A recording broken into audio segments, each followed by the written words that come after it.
Good evening, ladies and gentlemen, and welcome to RLAfterShock, the show that doesn't even turn up one. We're back after another week There's off. got to be enough news for it to do that, Jay. Come on.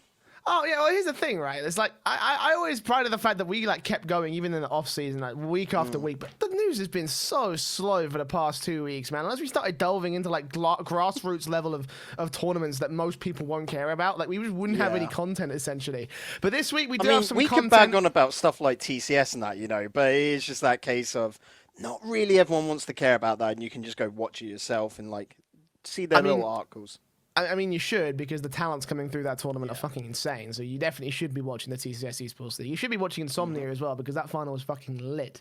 And what will also be lit is this weekend, the Dreamhack Pro Circuit Montreal is right around the corner. So at the top of the show, we will be bringing you our special preview of all the details and all the storylines that we will be watching going into the final Dreamhack event of 2019. Plus, we're talking about some of the notable RLRS announcements, the rosters that may have made their way through the qualifiers. We're talking more details about that, as well as a couple of members of the community that we've lost, in particular the League of Rockets guys who are now, well, no more as of a couple of weeks ago. Of course, here live for the 44th episode of RLAfterShock. Let's dive into the news to kick things off. And yes, we will start with those roster announcements for some of the big teams that might be competing in the next season of the RLRS. They've got to go through those qualifiers, Bacon, but some of these names are looking like they're pretty solid. Yeah, of course. We've got lots of, EU just has lots of wealth, and we're only going to talk about, I want to say, some of the bigger names or mentionables for this part. There's one of them which I'm going to laugh at, and I think Failures put a little note in there, not qualifying this first weekend, because of course we already have one of the I'm going to say playing qualifiers, but one of the RLRS qualifiers done, don't we, Jay? So we've got, I think it's 32 teams already confirmed for the play-ins. Indeed, we already have the first sort of batch or the first quarter of teams that will be making their way into the 128 team bracket that we will be covering in more detail. So if we haven't missed any particular names that are not in this little list, we kind of just went off of name value alone to sort of talk about some of the notable guys that will be competing. But if we have missed anybody that we might have, there's been a lot of sort of speculation and sources going around. We will be going through the full list as made by our boy Switch, as he does what he does every single time, and he notes down every single team that competes in those qualifiers. We'll be going through those rosters and going through that list when it comes time to the final 128 team bracket. But as it stands, the first open qualifier is done, and we can take a look at some of the names that we sort of saw come out of the woodwork. For a start, Echo Zulu, the same roster from Echo Zulu that started at the beginning of the year with that incredible Leipzig run. Taz, Matei, and Impact will be sticking together for this season's RLRS qualifiers. This is a team that kind of, ever since that particular point, it almost was a flash in the pan when they had that Dreamhack run back in Leipzig. Ever since then, they failed to qualify for RLRS. They had a couple of decent, showings at national or regional level tournaments back in their sort of Netherlands region. Ever since then, though, it's kind of not really worked essentially for them. They've kind of had a bit of a hard time. Yeah, it's almost been very arguably quiet for them, and there's lots of ups and downs, if and buts about this, because it is a very hard topic, I want to almost put. But they are staying together, and we know what they can do, Jay. Because again, a lot of what the play-ins comes down to is on the day. So if they have another day like they did, back at Leipzig, this is an RLRS team. We know it, especially with 8 slots coming up. Well, I'm going to say 8 now in quotation marks, because of course we're all expecting the mouse sports slot to be given up, and we'll talk about that in a little bit, of course, naturally. But that's the expected result, and so there's a lot more ease. So a team like Echo Zulu, I could see making it through. Yeah, I could see them finally having that chance. I mean, especially with, as you say, the mitigating circumstances, the fact that there's probably going to be 8 slots up for grabs. I think the first time we have 8 slots for the RLRS up for grabs. That's pretty insane. Did they qualify in the first qualifier? Are they yet to play yet? I can't remember specifically where they stand right now. I'm actually checking right now. I'm not going to lie, because it's not on Liquipedia. Naturally, that'd be hell for the Liquipedia lads to try and fill out. Have fun, but I'm trying to go through Smash right now, and it's just, oh, this is a wild wasteland.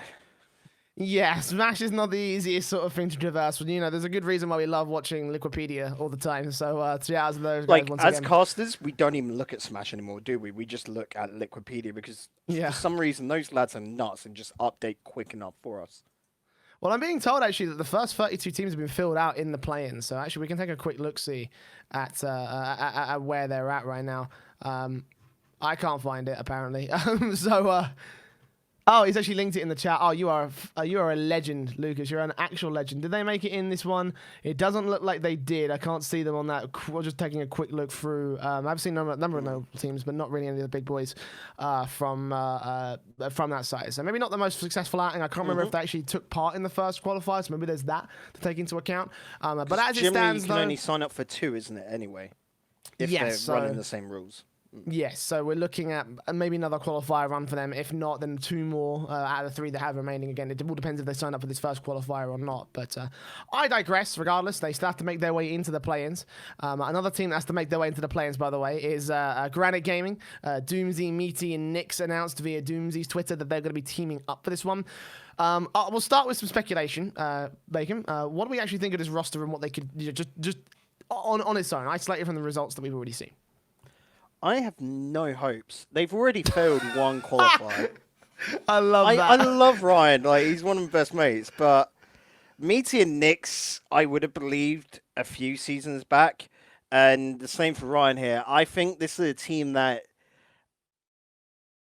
at best, could probably get top, like, 64. But there's not high hopes anymore because the level of EU is getting so deep. Like, I feel so harsh in saying it. I must say, I'm sorry. I absolutely appreciate how blunt you were about that. Like, this team has no fucking hope to make it anywhere in the RLRS, in the qualifiers, or anything like that. Like, it was just the most perfect fucking way to describe it. So honestly, we've been I've got covering. the same opinion. So we've been covering the trials over at Rewind. You know, I've spearheaded this, and this is a perfect opportunity. They went out in a game 1. Their first series up against, I'm just going to literally reach into Liquipedia. Thank you guys once again for that. And it's not been pretty. They didn't even get, I think, to the quarterfinals of one of our trials. They played in 2 of them. So, yeah, considering with those trials, I'd argue that only the teams that really make top 4 are worth looking at. Because naturally, that's the guys that are going to rise. They're the cream of the crop, you know? So, it's harsh. Like, when they can't get... Arguably, like I said, if you get through to the top 8 in the trials into this Sunday's finals, they're the ones you should be looking at to try and maybe snipe some points. Because naturally, your bigger players that are going for the RLRS don't bother with our trials because, I don't know, they're too busy with their egos. But... Wow. These guys are the ones that are probably looking to take that 7th, 8th spot, you know, away. You are incredibly blunt today, Bacon. I don't know what's got into you, my dude. Granite, that's it. Granite, I love the guys who are playing on this one. I remember Meaty and Nix playing in the Renegade Cup. I think they had a couple of decent results, but I don't think they had anything specific in terms of getting to the finals. So, yeah, I kind of am in agreement with you. I don't really have too much faith in this one. It'll be fun, but I'm not really sure about that. I'm not sure really what the long-term prospect for that particular lineup is. So, let's move on and talk about Calix's new team. Sorry, go on. We'll just say, yeah, the caveat, like Switch pointed out, is that they did play with a sub for that first qualifier, so you can put it down largely to that. But again, I haven't seen any performances really to make them shout-worthy to be top 8, you know, to get through to those spots, because that is the big question. Yeah, we've got lots of good teams, lots of GCs and all of that, but are they top 8 teams, you know? Well, we'll see whether they can make it. Of course, they still have another opportunity later down the road. They've already used their first qualifier, and they have to use a second. And we'll talk about a team that also, I believe, did make it in, if I remember correctly. Calix, Blurry, and Breezy, the team of the Juveniles, which I believe is listed on this this page as making it in. Yeah, they are the one of the... I don't think they're a top seed, but this is actually a pretty strong lineup. I kind of like the prospect of these guys playing together. Yeah, definitely. So Breezy and Blurry are a great little duo. We've seen them play together in the past, of course. The only reason I could say this could be improved is by putting a different player in instead Calix. Just because that duo you don't want to ruin. But Calix, I've got no problems with me saying, after me saying that, purely because he is such a solid RLRS player, isn't he? He's been tried, tested, and true for... Is it the last 2-3 seasons? So here, this for me should be, just looking at paper, a strong contester as an RLRS spot team. Like they should make it through. They're fairly consistent within their own rights, and of course, like I said, we've got that veterancy plus Breezy, who we have been expecting to make it through, probably even onto last season, if not as a sub. So this should be a good squad and one to really watch out for. Yeah, I mean, Breezy and Blurry are fucking great players. We've had some incredible performances from those two. Breezy in particular, I believe, had just such a great time with XL Esports, for example. He has just been part of so many great rosters. We talked about it in the past. Blurry has also managed to be on the up and up. He's also had a great performance in the recent couple of tournaments that he's played in. Again, I like the prospects of this lineup. I think there's a lot of potential that could be used. Again, I think the weakest point of this is going to be Calix. But as you say, I also have to reiterate the point that there shouldn't be much of an issue in terms of his position and role in this particular lineup. I like it, actually. I think there's one actually could be a top contender to make it all the way in. We have to talk more in details once we get to see them. One of the problems, of course, with the format that we have for the for the RLRS qualifiers is the fact we don't actually get to see any of the matches, and I don't think any of the demos are published either. So we don't actually have much of anything to go off of when it comes to quantifiable analysis. So we can only really talk and just mention sort of like the theoreticals about it. But I think the theoreticals point to a lot of positives for juveniles. Yeah, I think the only time you'll be able to see anything like that is if you go to ballchasing.com or whatever, and a player has actually uploaded one of their own demos to there. So it really comes down to the players, which isn't a good source realistically. Right, let's move on to a team called the E-Girls, the meme team, dream team. We've talked about E-Girls in the past. This lineup iteration has Ixo, Arju, and Pondex. Again, another team where I'd say that the prospects are quite prominent, I'd say, to be honest. Yeah. I like that prospect. I like what this team could actually do. I don't think they competed in the first qualifier, but they do have a lot of potential. With Rottweiler also in as a sub as well, this actually could still work out to be pretty effective, I think. Yeah, Rottweiler's actually a really solid sub for that team. I know he's not of the RLRS level these days, but he's still a solid player. So that's cool to see. And then Pondex, we know is a great player. Like I said, always a hinge player. Relied, though, heavily on having a player that could fill those big shooting roles.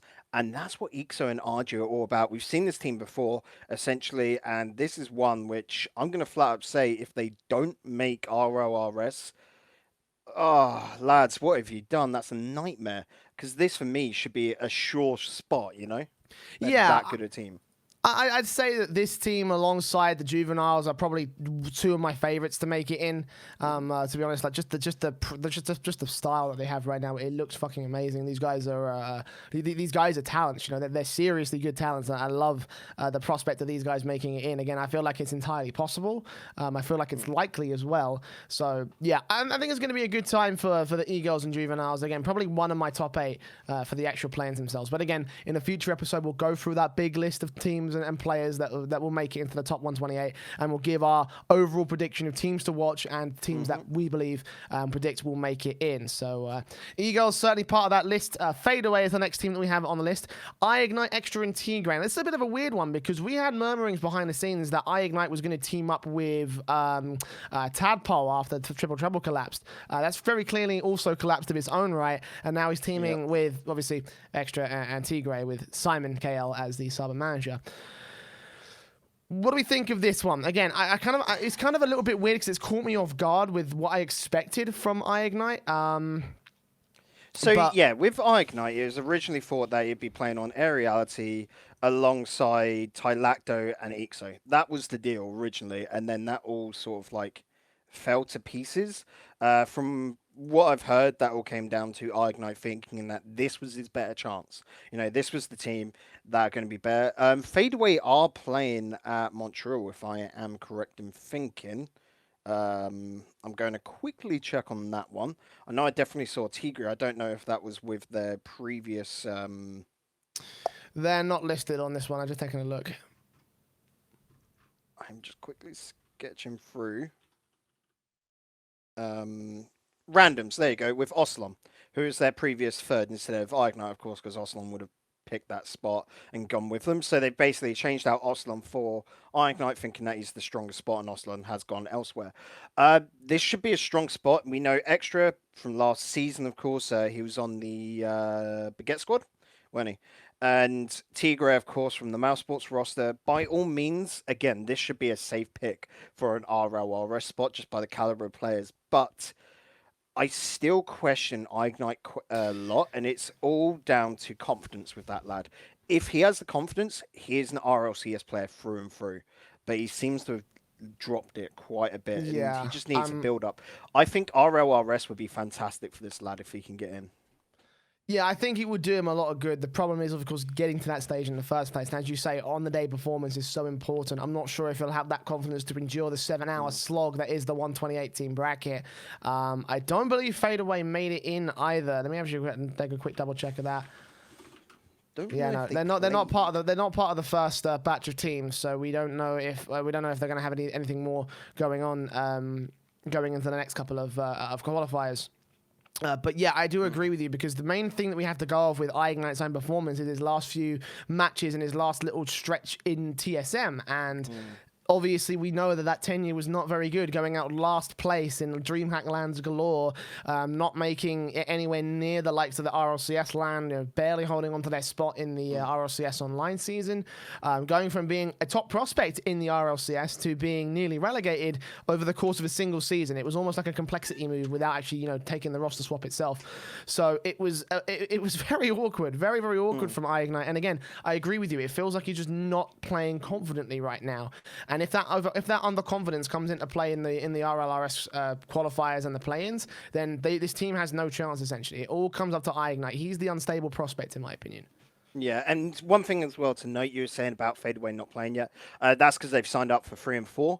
Okay, that makes sense. This for me is a good idea anyway. What with Montreal this weekend, they can have done a little bit of practice with Ocelon beforehand, come back, practice with Ignite, and essentially come into it looking quite good, because they've got that extra, say, week of scrimming and practicing to put in before they have to do their qualifiers. But this is a team that, to get to top 128, there's no problem. Like, they'll be there. Don't worry about it, Yeah, that much is a minimum prospect. If they don't, then, oh God. And naturally, we have to say, with this team, because a lot, of course, go into bricks, they should be locked in now. By what I've heard, the RLCS teams and that are locked in currently. They've already had to send their notifications and all of that. And with Tigre signing up here, that means the Mouse Sports roster is gone. Yep, that is basically... And on that same note, Simon, their manager, is following this Fadeaway team into this project. Yep, it seems like the remaining level of Mouse Sports is going to transition into this, which means that it's dead. Goodbye, good night, sayonara, Mouse Sports. I mean, they could still pick up the bricks. That still is on the table, according to what we're hearing behind the scenes. So let's hope that they do re-enter the scene and give these guys some salaries, because bricks do have a lot of potential. We'll talk more about that again at the end of the show when we do our DreamHack Montreal preview. For now, let's continue on, because we have a couple more rosters we want to cover. Ocelon, Bilbo, and Lorty, part of the Underwater squad. Let me have a look. Nope, they are not part of the. Sorry, I keep. Now that I've got this page, I'm just going to keep word searching to make sure that I. They're not free yet. Yeah, they're not part of this one at the moment. But this is a team that could also be interesting, because Bilbo certainly has not, I don't think, fulfilled his potential. I think he was a really good player back with the Epsilon lineup, but he's not been around the competitive scene for a while now. At least ever since Bilchadam sort of disbanded, essentially. He's always felt sort of unlucky with teams, if that makes sense. You got to think at the same time, this team has only sort of been lucky in its formation, like we said, with Ocelon dropping off because Ignite taking his spot on that random side. Now, Christ, what's they named himself? Fadeaway. There you go. We literally he's just got Ocelon. Yeah. Sorry, I forgot the name of the team. Ocelon, of course, again, another RLRS player I'm going to argue is well of that quality. Lorty has always been one which I think for years I've questioned why he's not been in there, and it always seemed like he was just subbing. And then Bilbo, of course, had never been with the right team, it felt like. And here, this is a good formation, again, on paper, because I've not been lucky enough to see them actually play. Yeah, I mean, yeah, even talking about sort of like the nature of these players and where they've come from, again, Bilbo kind of got hard done by the Epsilon side. Lorty's been hard done by general sort of like position in the community and in the scene. And Ocelon also got hard done by ever since the Method days, essentially. Like, I feel like if they stuck with him, then they might have been able to do something if they were able to fix the Rix Ronde and Burrito Beast sort of partnership. Obviously, that's still something that's a work in progress, which we can talk about a little bit later down the line. Yeah, Arsenal kind of got hard done by this. I think honestly that this is the team of the players that got hard done by. And on paper, yeah, they seem like a decent team. I'm not sure if they can make it all the way though. It's pretty cutthroat, and with some of the other teams that I'm taking a look at in this sort of like list, I'm a little bit skeptical about this one, I think. Again, it's that case of where there's 8 spots now, it comes down to the bracket, Jay. That's why I think we really included these guys, because I could see them snipe a spot. You know, that's always the case. Every season, we always get that sort of Golden Hawks scenario or whatever, where you do get a team that just pop off on the day. It was the Baguette Squad last season, wasn't it? You know, Yeah. No one expected them to get through. I think Baguette Squad have a better time where they were like 24th seed, not 40 something like E-Hawks. But looking at this, I think this is a team that do have a solid slot. At any point here as well, I would argue any team that gets seeded within top 32 probably coming up this season have a good shot at it. You know. Yeah, I mean, I'm just taking a look at what I think of these players individually again. I'd like to see how they play. Obviously, we can't do that right now unless we want to scour through the archives of ball chasing. And honestly, to be honest, I really can't be bothered. You know, I would be if I knew. Effort. Yeah, I would do if I knew how and specifically where to find them. But like, if they're gonna be uploaded randomly without any collections or anything, then I don't really have the time or the patience, to be honest. So. All we can really do is speculate at this stage, and personally, I'm leaning on the side of the caution. I don't think there'll be a solid top 8 team, but I feel like that, you know, again, as you say, any team on the day could do damage, and any team on the day could just, you know, smash it out the park. And yeah, maybe they could do, but we'll have to find out whether they will in that top 128. Again, it's still got to go for one of the open qualifiers, so just hold your breath on that one. Let's move on to Bittersweet or Flomp Resont. Is that how you say it? Or is it Resonate, or is it Resort? Okay, Flomp Resont. Okay, sorry, because it's coming up as a spelling error, so I'm not sure if you put that down as like, you know, completely mistyping on your keyboard. They're currently in Bittersweet for the RLRS qualifiers, but every other tournament they've been playing in is Flomp Resont. I have no idea why they're two different Can I just make a PSA to all fucking players, right? If you want to actually, you know, make our lives a little bit easier and your lives as well, can you just sign up under one consistent name, please? That would be really, really nice. It'd be really fucking nice, to be honest, because shit like this is really causing us problems. Like, I didn't even know that the randoms were signed up to Montreal because they're not playing as their actual lineup. They're not playing as fucking Fadeaway. So I fucked up on that respect. So maybe I might want to add that into the show document in a minute, but I digress. But yeah, Bittersweet, Godsmiller, Thole, and Noli. I think this team could do it. I think this team can do it. Oh, yeah. The only problem I am going to say is that this team on paper and when I've seen them play have been bloody fantastic. And then, like, I'm going to again use the whole Rewind Trials because that's when I've seen them most recently. And then it'll go to another match, it'll go to another series in the round. Of course, they've moved on to, say, the quarterfinals, the semifinals, and then they've dropped. And you're going, what? Why is it that you can only play, like, I'm assuming, on stream when the tension must be the highest and not when you're off stream or something like that? Because this is a team that Nolly's incredible. He's actually the star player on that roster and the next up-and-comer. We saw him, of course, last season during the Renegade Cups. Like, it's been rejuvenated after leaving the Northern side, and he's looking better. And though, after he left the MCon lads, you know, there was that big disruption, yada, yada, yada. The other two went off to do 1 BIM, 2 BAM, and they're looking good there alongside Stake. But here with Gods and Nolly, this was a team that I'd never pictured together, you know, like a month or two ago, but it's looking really good, apart from they can't get results, it seems. Yeah, I mean, again, I haven't seen much of the results that most of the teams have posted up. I like the prospect of this team doing well. Like, I saw Godsmiller as well on the... we saw him on the stage at Insomnia, especially. You know, we saw you know the big dog come out and actually support a decent team with London Esports. And he played around them so well. Like, he's proven himself to be an anchor player or a captain sort of role in the way that he often placed the ball around his teammates, around his team form, and what would be the most likely play that would get them ahead in the game itself. And I think that's a really valuable thing to have as a player. I think I agree with you in what we're talking about with Nordovin, because I don't think he had that sort of that spark or that special sort of look when he was part of the Nordovin side. And now that he's here, you know, freelancing, Nordovin lost all of that when they lost McLovin, because he was just that wild card to the team. It was like Again, no fucking idea what he was doing most of the time on that pitch, but it worked, you know? And then as soon as they lost that randomness to their team, everyone could just beat them. It was just that case, you know? And they've not recovered since, I want to argue. Well, I mean, they're recovering, I'd say. They're starting on the upward trajectory now. No idea. I wouldn't put Nordvin in with a shot to get RLRS this season. I don't believe it. Well, I mean, they made it in the recent thing, so we can take a look. We can take a look, talk about them a little bit later down the line. I mean, most of this episode is going to be focusing on this on the new squad that have just formed up for this one. But for this lineup, Godsmiller, Noli, and Though, what do we believe about what do we believe their placement could be? Do we think they could just make it into the top 128, or do we think we can make a run to the top 8? It'd be a just make it into the top 8 if they do. But again, they're another one of these teams that you could see just sneak on in, of course.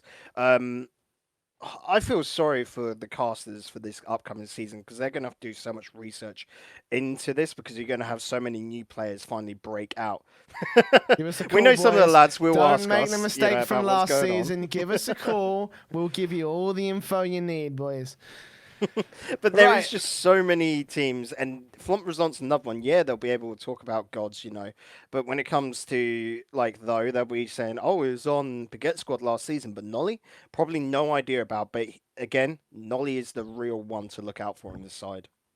Yeah, he can be a really good player if he wants to. I can see a lot of fun times out for him. So keep your eye on this team. They're yet to qualify as of right now, so we'll figure out whether they will be able to do so a little bit later down the road. Now, let's talk about Air Reality. Oh, man. We're talking about players that have been hard done by. Tylacto's been hardcore done by as of late. He struck fucking gold with Air Reality before when they had those ridiculous runs in the Dreamhack qualifiers. Yeah. But this roster, unfortunately, I don't think... No offense to the guys. I love Raffro and I love Polar, but this is not the roster that Steven had a few months ago, essentially. That this doesn't even hold a candle to what they were able to do. This was a scrape together at the last second, and everyone will know it. They're playing together because they have to. I'd imagine for everyone, this was a case of their teams broke down. Like Polar, I was expecting to be on a very strong team this season, and the same we thought Tylacto would be with Ixo and Ignite, and we were just there going, shit, that's going to do some damage, and it all fell through, and you feel sorry for the lad. Again, he's continuing the project, but this is a team that I think will make top 32, but I don't think we'll get that top 8. I so wanted to see that Air Reality side do well as well, man. Was it that was a team which was looking as if it could go into RLCS. That would have been wasn't it Tylacto, Breezy, and Blurry, the guys that were playing together, wasn't it? So essentially, what they've done. You had so many different combinations. You had Tylacto, Breezy, Blurry, Tylacto, Breezy, Ixo. There was even a formation where Tylacto wasn't on it. I want to say, or I can't remember the whole formation, but there was just so many little iterations. But Tylacto and Ixo, or Tylacto and Breezy, were just working because naturally Tylacto's a slower player, but if he has two fast players on this roster, he's trying that with Polar and Raffro here, but they're not of the same caliber. But it works. So here I'm hoping for the best, but I don't think really in my heart of hearts it is going to happen. Yeah, I mean, I like to be optimistic, but again, as you say, this isn't the same roster of Air Reality that we saw dominate in those Dreamhack qualifiers. Again, if it was, then I would say top 8, no fucking doubt. And again, I feel like Tylacto's been hardcore done by because it feels like his teammates have gone ahead and picked another player to replace his position. And they've been doing pretty well as well. So you've got to also question where Tylacto's sort of presence lies in the grand scale of Rocket League at the moment. That's probably a conversation we could have for another podcast because I do want to move on. I am a little bit hard pressed for time. So we've been on this for ages, yeah. But real quick, before we do with Their Reality, do we even see them making to the top 128? Yeah, they'll make top 128. If not in the next qualifier coming up, because they're in 2 and 3, it'll be 3. There is no problem. I expect them to not have any problem in these qualifiers. They'll be through, not next week, but the week after. All right, then. Well, let's see how well they will do there on the Air Reality side. The final team I do want to talk about is Exalti, who made their presence known with a tweet from Zafair, of all people, coming in to team up with Kirian. I'm never going to be able to say this right. Is it Kirian? Kirian, because he's French, so it's all got to be different. Kirian and Eversax are teaming up with Zafair to play under the Exalti side. I'm going to say, by the way, we spoke to Zafir last night on TCS, and we asked him why he's playing for Exalti rather than playing with Civet Geneva, because he's playing with Civet under TCS for the Swiss tournament, but for the international tournaments he's playing with Exalti. And that's all because his teammates thought they were better off without him. Now, I'm just going to say that I reserve my opinions from away from that show onto this show instead, because that is the fucking stupidest thing I think I've heard in my entire life. That is dumb beyond belief. Like, he has led 2 Swiss best sides, 2 championships in the SCSL, in the two TCS Esports championships. Both of them are held by him. He is the only player to win both of those championships. He could well be the only player to win all 3, considering the lineup he's got right now with Civet Geneva. But they're playing under a completely different lineup for the sake of the fucking RLRS qualifiers. And Zafir literally has been the glue that has held all those star players together. So well, that's why they because left him... Exalti is Zafir's priority at the moment.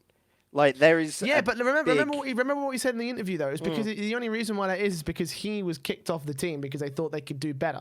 And that's where we stand right now. So why they made that decision, I have no idea. And therefore, I wish Zafir the best of luck. As well, you're going to make it all the way to the RLCS in 2 seasons' time. They're going to win the championship and give an almighty fuck you to the Swiss seat. I digress. I'm kidding. But the thing is, why we talk about the squad as well is, like, again, back to Rewind Trials, they won 2 of the 4, Jay. Came out first, back to back, and then they really dropped it in the last one. But this is a team that looks quite devastating. They've just got a little problem with defense, which I'm hoping they're going to be able to fix in the next few weeks. But they've also been doing fairly decent on the esports management circuit as well. So there's inklings of very good stuff here. And Exalti always really power up their team.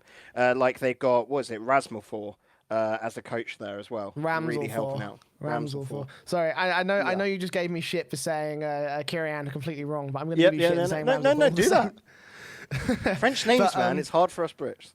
I think we need to get Boyan on the show at some point and not just tell him, just let him teach us the way you say a lot of these French names. But that's the topic for another conversation. That's another topic for another podcast. You say we've got the results, and that's kind of a unique situation to be in for a lot of these teams because, like, while we can theoretically talk about some of that, the compositions that we have on show, Exalti don't really have that same sort of theory behind them. I wouldn't say that they're sort of like the same class of players as someone like the Juveniles or the E-Girls. But as you say, going into all the ESM tournaments, into the Rewind Trials, they posted the numbers, they posted the results. I think they could do it. I think they can actually make it to top 8. I think it's possible. I think it's probable, actually, to be honest. Yeah, before this, they could have been a dark horse team because they do have players of that level. But they keep defying the odds, keep getting these results. So definitely keep eyes on them, I'd say, because they're one which I think a lot of people are overlooking as players go, and one that could be quite devastating going into these qualifiers. So best of luck to them, of course. Indeed. Well, there you go. Some of the highlights from the recent weeks of announcements. Obviously, there is a big document that our boy Switch has posted up. It's on the subreddit right now. If you go back a page, you can find a big fuck-off Excel sheet, essentially, of all of the teams, the players, the subs, the captains, the main 3 starters, and whether they've qualified for 128 or not. I think he's going to be updating that as the weeks go by. So shout out to Switch again for contributing so many resources to the bubble scene. And if there is a team that we've missed, then chances are they're on that document. And again, we'll revisit that whole document and go through and pick out our top teams that we want to highlight in the play-ins. For now, we're just highlighting these teams as some of the recent formations because there is a lot to break it down, and we'll break it all down in a few episodes' time when we come to the final play-ins for the RLRS. Right, let's move on with the news. A bit of a sad one this time because we have seen a number of organizations in the community close their doors as time has gone on, and the latest full victim to that is the League of Rockets. A unique project, I'd say the least, Bacon, sort of like not the most standard sort of professional suited and booted sort of tournaments, but he did a lot for the 1v1 scene. Had a very unique production style, which I think it captured a lot of people's imaginations. But he said in a statement posted last week, I believe it was, or about 2 weeks ago, roughly. He said basically that League of Rockets is not closing its doors per se, but basically closing its doors. Essentially, he stated that he's going to be taking a back seat on the project, and if he finds anything that he can think he can fit well into League of Rockets, he'll do it. But it's not that easy to do, and certainly with the production value and with the fact that we're all getting older, he's made it his priority not to do this anymore. So, yeah, I mean, kind of sad. I mean, I can't really fault the guy. Again, it's a similar situation with Gold Rush where it's sort of like the way that the organizations sort of fit into the Rocket League space, it was never going to be very sustainable for them to keep doing what they were doing, essentially. Well, yeah, and the dude was pretty much paying for a lot of it out of pocket, you know. So, Yeah. well, in the early days and that, and of course, I think it was the Ones World Cup where it took place in like the Blanc Arena up in Glasgow, that sort of thing, where he probably just broke even. But you got to think there's a lot of down investment in all of that, and it's a lot of work for what is arguably probably a lot of not a lot, but low sort of reward to it all. And you got to think, like you said, he's 27 now. He's got a family. He's probably thinking that's it. Like, not give up on your dream as such, but it's that case of you've got to put your family first and actually be realistic in a lot of sense. That's why you'll notice, like, a lot of commentators, a lot of casters, like, because we can speak from experience, when they get to the top end of 20s and they haven't actually made it big or seen any, wage out of it, they just have to give up because you're getting too old to sort of be living that lifestyle. You've got to actually settle down, by that age. Yeah. And I mean, people depend on you. That's it. Again, it's a bit of a complicated one because at the same time I do sort of support that notion of don't give up, but there is also a time and a place where you have to be sensible about things, and that's certainly, I think, where League of Rockets had to make that decision, just like, hey, let's call it a night on this one. And I don't think a whole lot of people blame him on that. Again, he gave his reasons. He's got a family now. But the support, I have to say, is really fucking cool to see because like every remotely interested person in Ones came out and said, thank you for it so much. Like, I'm just going through the list right now. Exo, Stumpy, Fairy Peep, Flakes, Pulse, Pashy came out of the woodwork for this. Corelli, Sunless Khan, Gibbs, Ramsel Thorpe, fucking Lawler, Pluto, Art, even Art, fucking, Psyonix employees, Neato, Furative, Jorby. I'm just scrolling through right now. I can pick names out like fucking nothing, and I think there's also some like quote tweets from various guys like Scrub Killer as well, who's obviously been a notorious Ones player. The Ones community has certainly lost a big sort of asset to them today, or this week, I should say. It does kind of suck again because I feel like League of the Rockets, while they didn't always hit the mark with a lot of what they wanted to do, I think that they created some really unique products that again had the community inspired a lot of people in the community, I'd say. Yeah, it's always just basically about pushing the envelope a little bit. Like we were saying with the whole Gold Rush led to Beyond the Summit coming in, sort of, you can see the logical demand for that there. And so by putting on these, I want to say almost World Cup sort of events, that was my favorite one out of all of them. And I loved it because, like, I can say it was after Gfinity, going back with a lot of the players because it was on the same day as the finals. And I think we all watched it from Johnny Boy's, like, Airbnb flat he was renting. And I loved it that all the players didn't actually know who'd won in the end.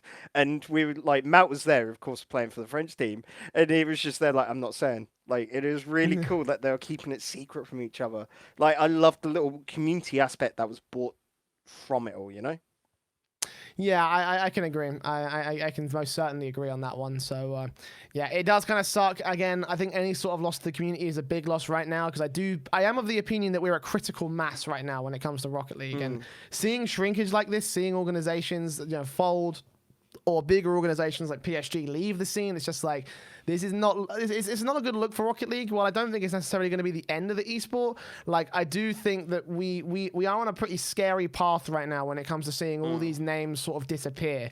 And I don't want to be a fearmonger to a certain extent, but I am a little bit worried about the future of Rocket League, especially when we're not seeing the growth to support some sort of, something to fill the gap, essentially. While I'm not a really big Ones fan, I do think that it was a pretty decent part of the scene, and it was a necessary part of the scene. You think about the Ones players that have come out of tournaments like the League of Rockets stuff and the not the trials. What was it called? I've forgotten the name of it. Not the Gauntlet. Not the World Cup. I should remember the name of this, but I can't fucking remember. Titans, 12 Titans. 12 Titans, that was it. The 12 Titans, man. The number hard? Of players that came out of like those kind of tournaments and was supported by the Ones scene. Like, again, the Ones scene has lost a lot on this day. So RIP League of Rockets. Hopefully you come back with something fun soon. But thank you for all the services that you provided to the Rocket League. Best, really. Yeah, and wish the best, of course. Good luck with the family. Like, it's fucking difficult. I've got to raise a dog. I can barely handle that. How the fuck am I going to be able to handle family? I know how stressful that shit is. So.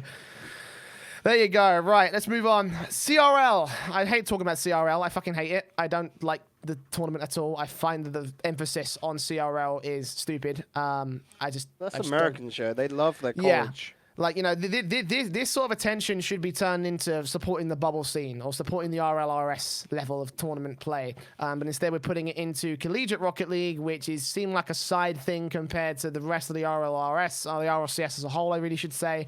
And, you know, the fact that it gets this much official support, I think it's kind of stupid.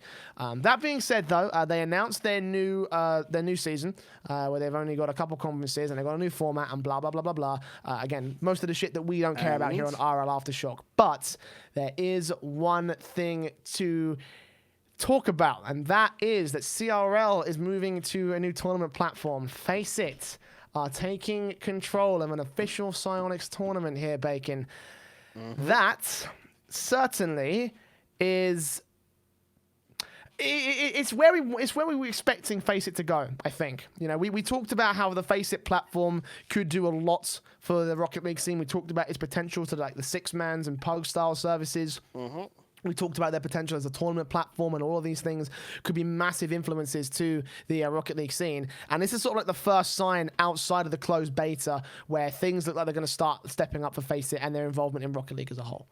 And of course, we back that. Of course, we got no direct involvement with this naturally, but we look at it and we just go, Faceit went very quiet after that beta. I don't even know if the beta is still technically running, but it just comes around to the case of it just got bought out and then, yay, this is cool, and then nothing. Like, we're all expecting with how quick like Faceit generally turns stuff around with other esports, that they announced it like, what was it, a month and a half before Worlds, and then we're like, well, after Sonic said, oh, there's going to be a big announcement at Worlds, we're like, oh, there's going to be a Faceit thing, isn't there? Like, that's going to be the natural evolution. And nothing came of it. Nothing actually did get announced at Worlds, so still waiting for what that big announcement is meant to be. But this is a cool official acquisition of Psyonix by Epic Games would be quite nice, you know, so we're going to start moving ahead with that. But that's happened, but that just hasn't been publicly announced. It's a weird one. That's the thing. Like, I'm waiting for the announcement so we can finally say, okay, now give us all the shit we want. Like, essentially, is what I'm waiting for. The justification to say, give us our fucking multi-regional studios and shit. Yeah. What I think is that, like, what is it, UPS or something probably just didn't deliver the money guns to the Epic offices, and so they haven't been able to splash a cash yet. That's For fuck's sake. Jesus Christ. But back on Faceit, excuse me. I'm still feeling sick. It's been a month, man. Anyway, yeah, back on topic with Faceit. I have looked at some of the qualifiers. It does look like a pretty standard Faceit sort of platform, you know, with the organizer page. Same old, different. Yeah, the same old stuff. The sign-up numbers are a bit concerning, but I think that's more to do with the fact it's CRL. Yeah, again, I'm feeling like this actually is going to be a pretty fun time. I think this will be the test pilot to see whether Faceit can handle their shit. I think that they probably should be able to handle their shit again. It's Faceit. They put on some pretty banging events. You know, I'm a big fan of what they've done. You know, obviously, caveats aside, I have worked for Faceit in the past, so there is always that little bit of bias that I'm going to have. But yeah, I think it's a positive for the Rocket League scene, and I think that, again, this is the start of Faceit's increasing involvement in Rocket League. Yeah, and that is pretty much it. It's a trial by fire, essentially, and it is pushing the Faceit system to the limit. And it also means, in a lot of sense, like, with how Psyonix are, this is them closely looking at how Faceit runs things. And probably a lot of pressure taken away from Psyonix, where they'll hand over a lot of the management system over to them. So this will be an interesting one to see. And of course, we hope, because definitely for how they run stuff and how a lot of what Faceit does, we hope that they can then go after this, go to community organizers, go to tournament organizers, essentially, and work alongside them to put on tournaments that can flow into what Psyonix wants a lot better.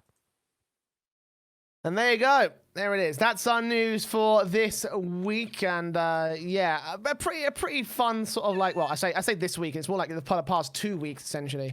So some pretty fun stuff coming out. Again, we'll be keeping our eyes on all those rosters and where things are going to go for the open qualifiers and play-ins for the RLRS.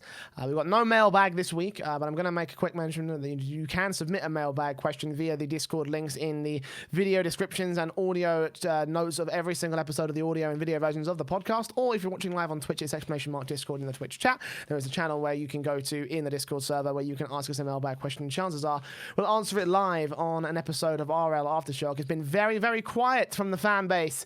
We've got 50 people in that Discord server. Why the fuck aren't you saying shit? But anyways. You're not saying it here, Joe. I'm just saying. No, I'm sick this week, Bacon, right? Depression's kicked me in the fucking balls. I've got a chest infection. I don't give a fuck, okay? I'm going to go ham. Let's go ham with Dreamhack Montreal now. It's the final Dreamhack LAN event of the year, the final of the Dreamhack Pro Circuit events. We've got 32 teams filling up the Montreal Olympic Stadium, apparently, which is pretty fucking baller, actually. I only just discovered today that it was actually going to be held in the Olympic Stadium, which is like, okay, that's pretty fucking cool. I can imagine what they're going to try and do with that, actually. If they put like the stage at the side where they've got the seats moving up, then that way they could have like a nice little seating area for a lot of the viewers, which I think could be quite fun. But we'll see whether they actually go with any of that or anything. But anyway, I digress. Let's talk about some of the talking points, obviously, for Dreamhack Montreal. Because again, 32 new teams, some returning, some new, some qualified, some openly signed up, and plenty of action to be had over the next weekend of Rocket League. And we'll start talking about the broadcast talent. Because I love shouting out good decisions, and this is a very good decision right here. They brought back the same team from Valencia, and I believe that this is probably one of the most perfect sort of, talent lineups ever. Dreadnought is a great host. He proved himself this year. I had my skepticism going into Leipzig, but he's done a really great job. Gibbs and Turtle are really great analysts. Turtle certainly proved himself as well. Again, I also was skeptical at the beginning of the year when they brought him onto the RLCS. Shogun and Johnny, great to see European representation. Fuck you, USA. Thank you, Canada, for bringing them on and giving them the visa that they need to fucking work. James Botton achieves, also a pretty decent combination. And of course, our boy Stranger from Rival Esports doing the observation. I don't have any complaints to make about this, Bacon. Well. Is Quen doing it as well? Man. Yeah, he'll be doing the B stream again. They got both the rival lads doing the observation there. That is actually an interesting point to talk about, actually, with the secondary broadcast, because we haven't seen any talent announcements yet, and we haven't known exactly where they're going to go with this one, because obviously in Dallas they had an on-site B stream, in Valencia they had an off-site B stream, and one worked significantly better than the other, Bacon. We already know about that from a technical standpoint. It didn't work in Valencia. We don't have any details of whether or not it will be a remote stream for this one. I hope it's not. I kind of hope it does. It is, because that means that NA will suffer the same shit that we have done, and that means that Europe won't have a fucking Europe won't have to fucking take the fall for 2 lands in a row, essentially, because we didn't have a B stream in Leipzig, and in Valencia we had a shit B stream, versus this one where it would be Dallas with a good B stream and most likely Montreal with an even better B stream. Yeah, we haven't seen any talent announcements yet. I imagine it would be the regular crew from last time around. If it is, then great. I think I've got no problems with that one. But again, I'm a little bit concerned about what they're going to do this time, because there were murmurings that they were trying to cut the budget of Montreal once again. Yeah, and just to clear up, in case anybody's going on Reddit and flame share on that, by the B stream being shit, we're not bagging on Stumpy and Doomsy for that one, though. Right. We're just saying by doing a literal... Go on. I said specifically, one was on site and one was off site. Therefore, that is the main difference. Therefore, that is the problem. Okay, that was the problem all the time. It was laggy. It was out of sync, and yes, it didn't fucking work. Okay, if they did what they did with Dallas, right, regardless of the talent members, again, Doomsy and Stumpy did a fucking fantastic job. I'm really glad that they got their chance to do a DreamHack. Again, it was all down to technical problems, and again, I'm hoping that it's going to be an on-site one this time. But then again, also with Quent being brought on, he was also the one that was being brought up to manage the whole vMix setup and the way that we're going to try and live stream it back out and stream it back in to try and do the whole loop de loop and put it out to the public in a very awkward way. Never works. It's horrid. We've had our not so nice sort of times with vMix. Let's put it that way. But yeah, no. Again, I'm hoping that it's not going to be that way. I'm hoping that it will be an on-site thing, and if it is, then that one probably should make this the best DreamHack of all of the thing. You doubt that? Sorry, is that what you said? Yeah, I doubt. Probably with an announcement this late, they'll probably do very last minute. Plus, like I said, they've already invested in the whole vMix setup for the team, and it looks like they're just going to roll that one over here. Yeah, I mean, my understanding is that they use vMix for the on-site one at Dallas. So that's just purely that's to do the whole linking up and that, and then OBS is essentially just a output, essentially. Like, Yeah, all that's I know. doing is receiving one feed. I know, but they still used vMix is it to just mix in the mixing. video for the actual on-site one at Dallas, is what I'm saying. Yeah, but I'm just saying over the internet, vMix is horrid. Yeah. When you're using it in a studio environment, it works. But Okay. Yeah, I can agree with that. Right, fair play.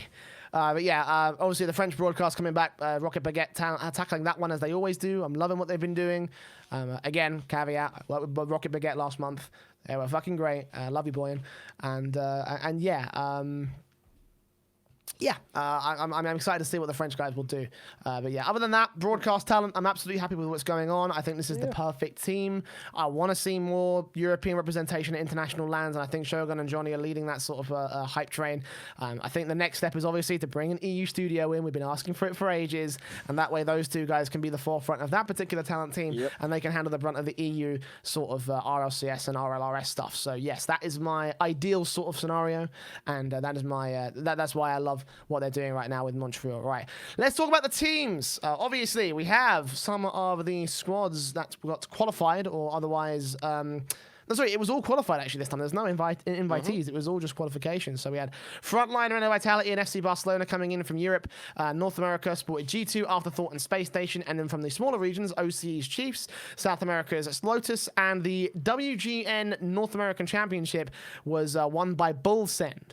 For those of you who don't know, there was a $20,000 tournament that went down on Insomnia Weekend where they essentially had, you know, a lot of North American bubble and sort of RLRS teams making their way in, trying to, you know, go for that final spot at Dreamhack Montreal. There was also, again, $20,000 up for grabs, so that's fair play on that front. And then, of course, the open sign-up teams as follows. 1NE. That is too small for me to read, so I'm going to go back to the Wikipedia page. Okay, I thought it was 505. It's 303 Esports. Thank God that I actually made that correction. But yeah. 1NE, 303, Cloud9, Complexity, Controller Esports, Ground Zero Gaming, Ghost Gaming, Dignitas, Dark Allegiance, Cultivate Gaming, Monkey Business, Nameless, NRG, Paradox, Plot Twist, The Bricks, Rogue, Renegades, RBG, Randoms, The Dudes, The Peeps, and Team Solo Mid. You all know a lot of those names. You might not know some of them, so let's break it down for you. Bacon. Any particular notable names without going into the storylines specifically? Any ones you're going to be looking out for? Of course, from the open signups, like you gotta look at all the big teams naturally.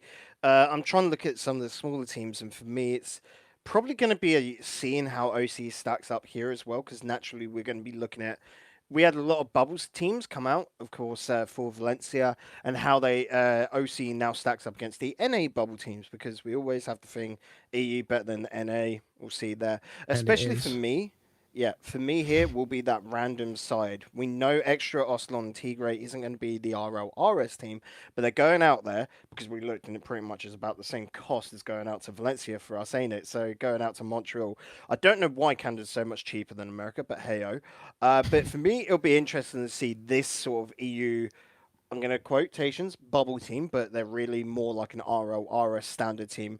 Go up against some of these other guys and see what happens there. Also, Paradox will be an interesting one because isn't Mystics still playing with them just for a one-off?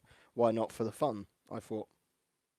Yes, actually, we're going to get into that in a little bit more detail with that particular front. But very quickly, we'll take a look at some of the Group 1, the Day 1 group stage.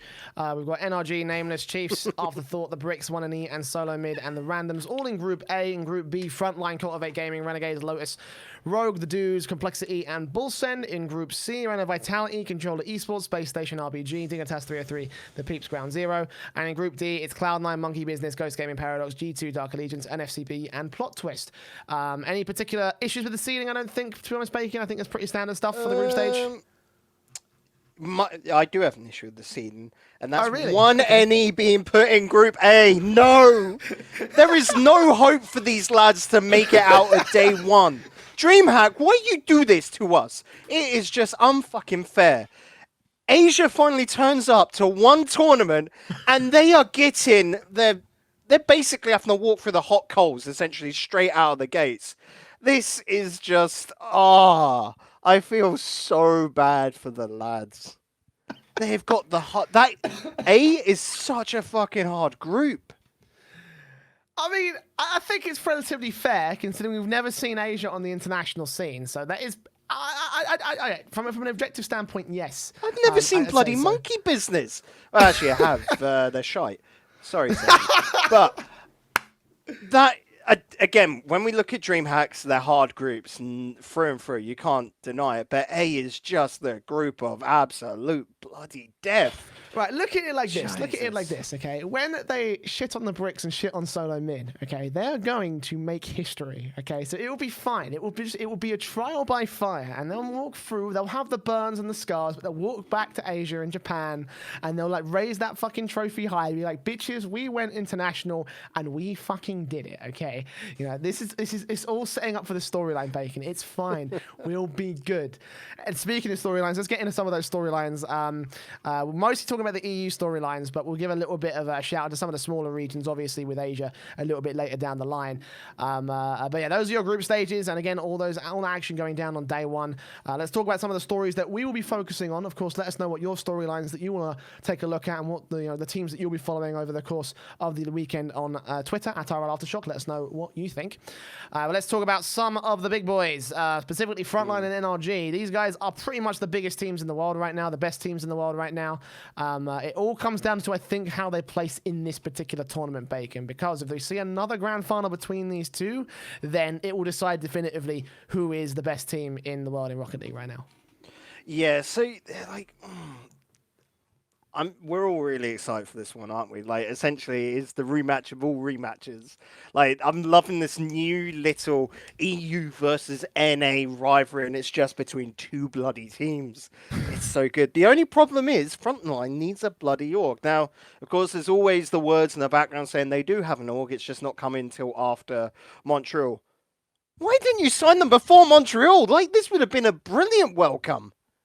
I mean, it's a bit of a weird one because we had the same situation with Guess Who back before they came around to Vitality. So like it's a bit of a weird one. There are reasons why they want to do it, but yeah, I would be willing. I would be saying, I would agree with you on that front. I'd say yeah, there's a decent argument to make that an organization should flaunt the fact that they're picking up the best fucking European team in the world right now. But again, I think this is one of the big ones to watch. Frontline and NRG are going to turn heads if they go to another LAN final, and again, and another DreamHack as well. Like probably will. That's the most likely outcome. The most likely thing is seeing. Yeah, and again, they're sort of like beating every single team that they can. Like the only real issues they've had is against each other, essentially. And with NRG obviously bringing Turbo Pulsar in, winning that BTS LAN, not even allowing Frontline to reset the bracket. That means it'll only come down to one best of 7. So we've seen a best of 7 go the way of Frontline, a best of 7 go the way of NRG. One more best of 7 to decide it. Bacon, you know what? I think that could be a very fucking fun time, especially if things work out the way that they should do. Especially if we see the seedings work to get them into those top one and top 2 seeds in the playoffs. We should be seeing a very fun time, I think. Again, I'm really excited to see how this whole thing plays out because it could be era defining in Rocket League. Yeah, because I look at like the groups and that, and for example, I don't see either NRG or Frontline losing a game in day 1. Day 2, we'll see what happens there, naturally, of course. But yeah, they should be coming through as top seeds and not dropping anything. They do. We'll see what happens there and how it all turns out. But this really should be the case where these two teams won't meet each other until the grand finals. And that'll be like an epic sort of like road to that point. I love a good story. I love it too, man. Well, again, Frontline and RG, the teams you know certainly should be watching in the course of the event. But some other teams that we want to go through and talk about in a way that they're going to develop over the course of Montreal. Vitality have had a very dire set of events, to be honest. They went out in top 8 over in the Valencia LAN, and in the BTS, they shit the fucking bed. They actually were just dire. They were just dire. They were just awful during the group stage of that one. And this is the second time as well at a LAN event that they've looked incredibly shaky. The first time being the group stage of the World Championship. Obviously, they turned it around there, but they've got to try and turn it around here. And then from the start as well, because with the way that DreamHack is set up, it's one of the toughest tournaments to win. So for Vitality, they have to like come out of the gate swinging in day 1, else they could do a TSM and fall apart in day 1, Bacon, I say. Or do another Vitality and fall apart in day 1, essentially. Like you're saying with BTS, we don't know why that happened. And Vitality I know why. I know exactly fucking why. It's because their defense was actual shit. Their defense is the thing that's cost them the most. Because if they are on a good day, they are the best defensive team in the world with Vitality. And like we were talking to Greg and back at Valencia, and he was like, if we're on form within it on the day, we are the best team in the world, and there's no arguing with it. Like, he was that bold to sort of say that about his own team, naturally. But here, it's that case of they took only one game at Beyond the Summit. Of course, naturally, they were only playing in 2 series, but they were both best of sevens, only being able to take one game against Dig, not being able to do anything against NRG. NRG were looking good, but that was sort of like their first tournament together, so it's a hard one. Don't get me wrong, they went to overtimes quite a lot, so we have to give them that. But it was just not a good performance from them. Coming into this, they should be fine for day one, day two.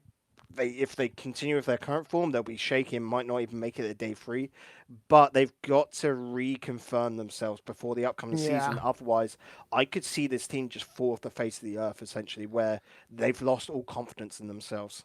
Yeah, I mean, I go back to the point that you made about what Gregan said at Valencia. Again, I can attest to this because I was also there at that conversation.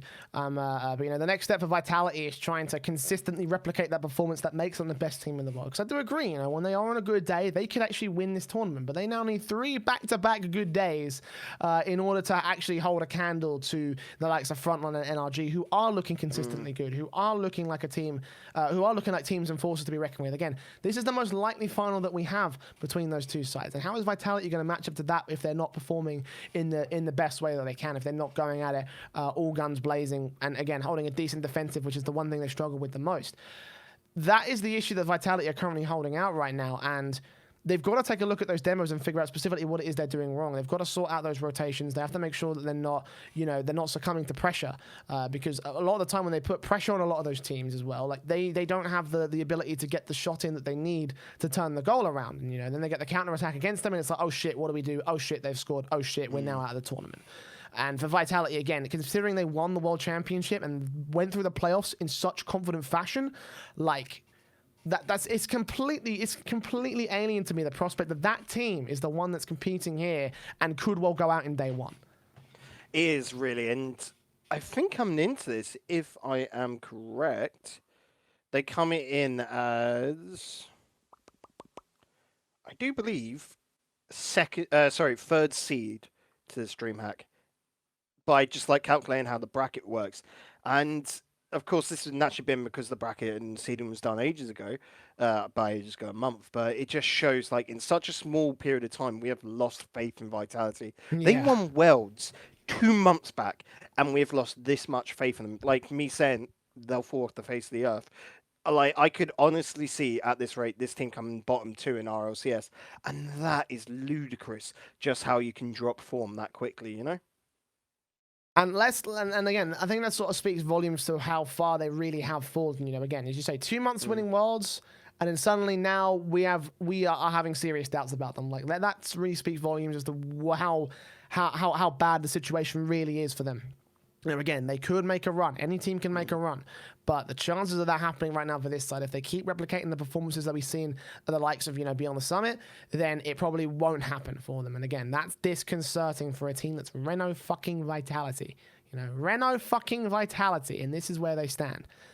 It's concerning to say the least, Bacon. Well, because you're there going, it's Renault fucking Vitality. For a lot of people, this is an org that wants to be the next Cloud9, essentially. Oh, yeah, they absolutely. Want to be the next they're going for that name, So that's why they start doing something wrong. The org will come in and start slapping them about, telling them you've got to pick it up, and they'll make roster changes to get that done, I'll tell you right now, Renault Vitality as a whole, like they are just, they have big dick energy all over the fucking esports space. They are not here to just sort of, chill out and, and have some fun or like try and just use it as sort of like a tacked on bit. No, they are making massive power plays in all of the esports space.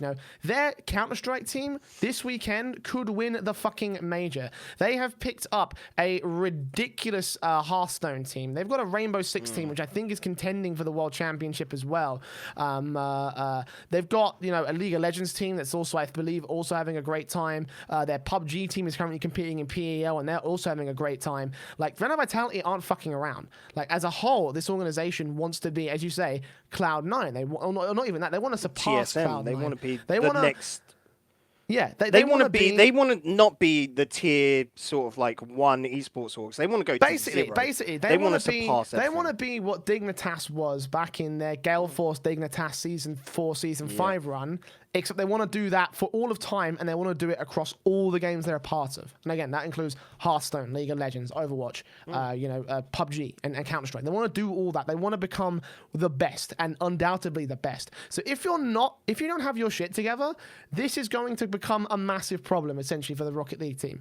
And that's where the most of the concern comes up to, because I know that Renault Vitality, if they can see a power play and they can see to make it, I wouldn't be surprised if they jump ship to Frontline, because, well, they have 2 French players on their team right now. They want to stick within the French sort of region because it's Renault.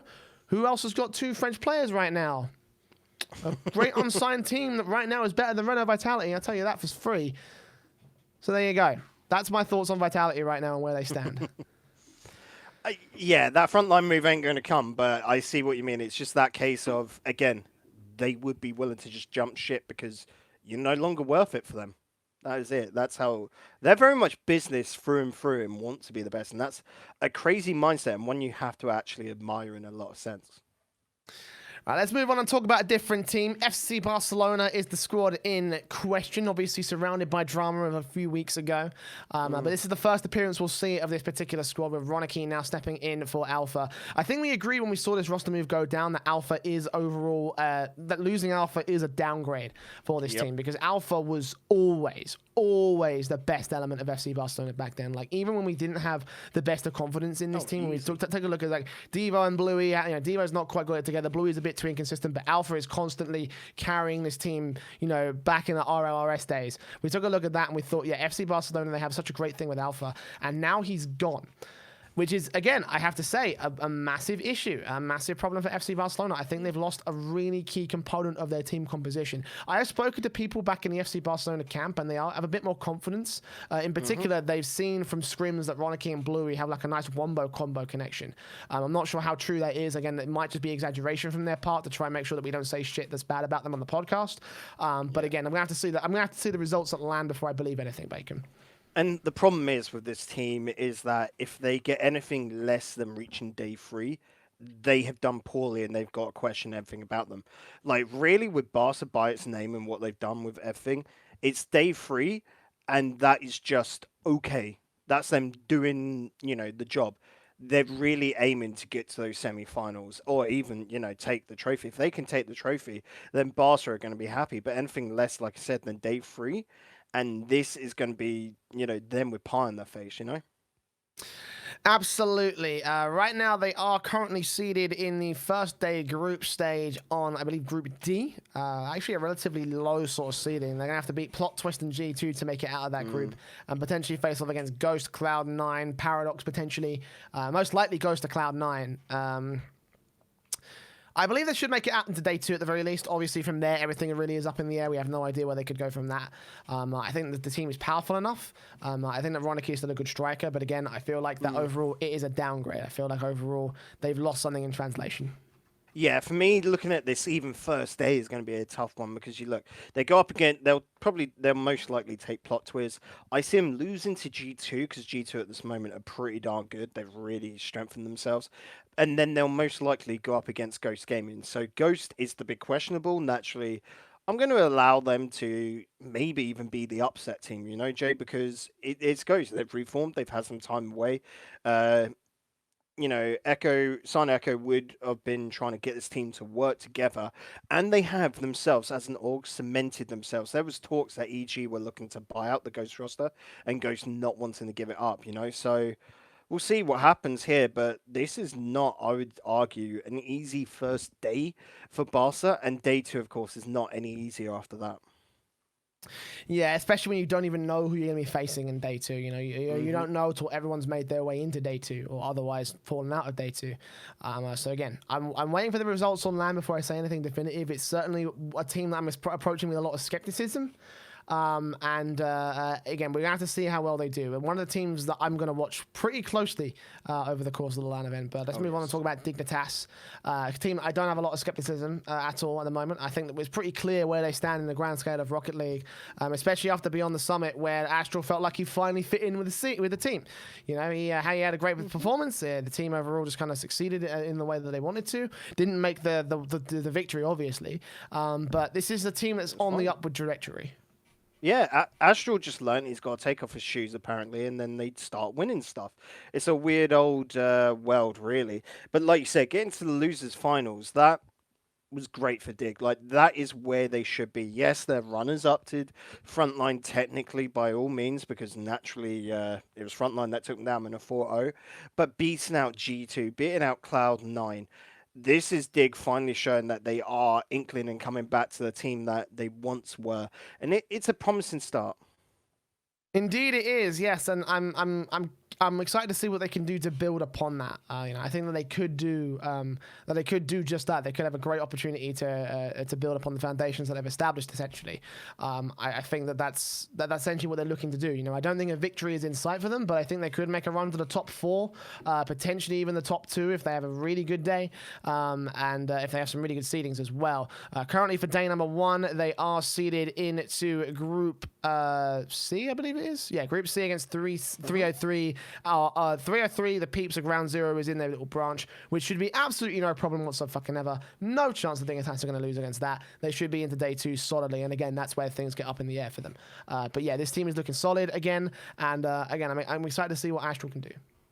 Yeah, again, there I could see maybe the Peeps with a little bit of an upset, but nah, ain't going to happen. Like, this is the difference of, like, I don't know how seeding was done again. Like you said, Barca seemingly having quite a low seed, Dig having quite a high one. So that Dig should be easily into day 2, and they'll be going into Group A, which will be the same group as NRG, which could cause a little bit of a problem. But I doubt that. I'd expect them to be on opposite sides of the bracket going into that. So it'll probably be either Rogue or Complexity, which would be quite an interesting one I have to go up against. So definitely, stuff could happen. Day 2 is what I'm really excited for, because day 1, again, for Dignitas will just be easy street for them, I reckon. Yeah, absolutely. It will be. It should be a fun time, I believe, for the Dig side. But let's move on and talk about Complexity, as you mentioned.